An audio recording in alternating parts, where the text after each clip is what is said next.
The Hitachi ZX470 is a large size excavator, and in this configuration it has an operating weight of just under 50 tonnes. This model by TMC comes in a Hitachi branded box, and it's good to see that it's got some information about the real machine printed on the side. So let's open up and take a look at what we've got inside the box. Seems a little bit reluctant to come out, but what we've got inside is a couple of expanded polystyrene trays, and after a slightly difficult birth, we can get it out of the box. It's factory sealed, and we'll guess that the TMC name in the tray indicates that it's the top tray. It looks like my luck is in today because there's the model sitting in the tray wrapped in soft paper. There are no instructions for the model, but one thing to note is that it is a very detailed one and therefore a little bit delicate, so you have to be careful lifting it out of the box that you don't pull on something that might break. Once you get it out of the box, there's no assembly to do, and the only other piece of unpacking left is to remove the elastic bands which hold the track links together for shipping purposes.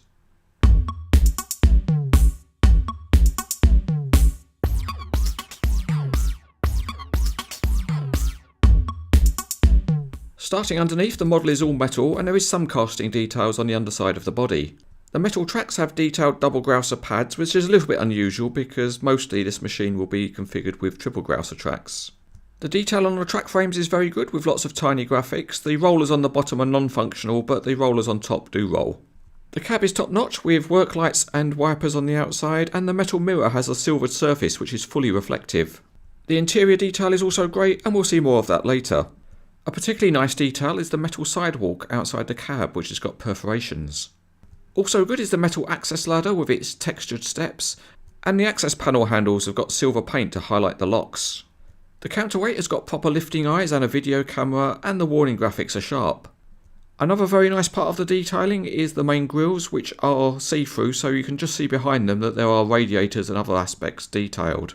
At the front there are more metal handrails, but somehow the grey plastic hydraulics array at the bottom of the main rams just doesn't quite look right.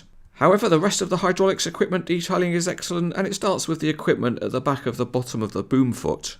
Flexible hoses join up with the pipework on the boom, and it's as good a detailing of hydraulics as you're likely to see. It also includes armoured hoses and pipework on the ram cylinder jackets. The hydraulic pipes run down to the end of the stick to provide a power takeoff for tools, and although the colour match of the cylinder jackets is very good, it is less dense plastic, so it can look slightly lighter under certain lighting conditions. The bucket is a nice detailed metal casting, but it's unfortunate that it's riveted to the machine rather than being removable.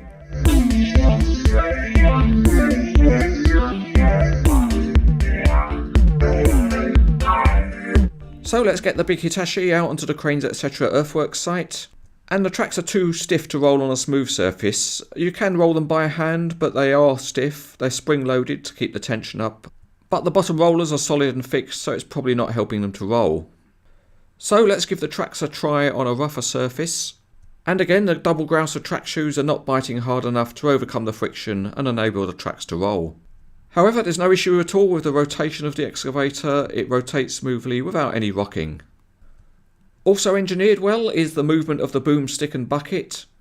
The hydraulic rams are certainly stiff enough to be able to hold any pose that you want to set. And the accurate scaling of the model appears to allow any setting of the boom and stick to be achieved, including folding up small for transport. There are another nice couple of features on the body, where there are two opening engine covers. They both have very thin handles that you can use to open the covers, but you need to be a little bit careful that you don't damage them. But these are nicely engineered covers, they open smoothly, they stay propped open, and when you look underneath you can see various details of the engine. The covers also fit very well with small hinges being used, so it's actually difficult to tell that these are opening covers when you look at the model. Another very nice feature is that the cab door can be opened. It's a plastic door, and again it's got a stiff but delicate mechanism, so you need to be a little bit careful with it. But it's a treat to open it up because inside it reveals a really great level of detail, including the computer console, which has got some tiny graphics on it. The controls are all modelled nicely, and the Hitachi name is on the seat back. Another nice touch is that there's a very thin grab rail on the inside of the door. So the cab is fully detailed and it looks good enough to drive, so let's jump in and give it a go. Here's an articulated dump truck reversing up so we can tip the bucket into it. Okay operator, show us what you can do. What a disastrous fail. Well, that last operator's been invited to spend more time with his family, so let's try a new operator. Okay, the truck's reversed up, and this time we see a whole new level of skill. And you can see here that on CranesEtcTV there are no compromises when it comes to professionalism. This Hitachi ZX470 is the second offering from TMC scale models, and it continues the high standard that they've set. The level of some of the detailing is really excellent, and the features are good too. It's very good value, and it's an outstanding model.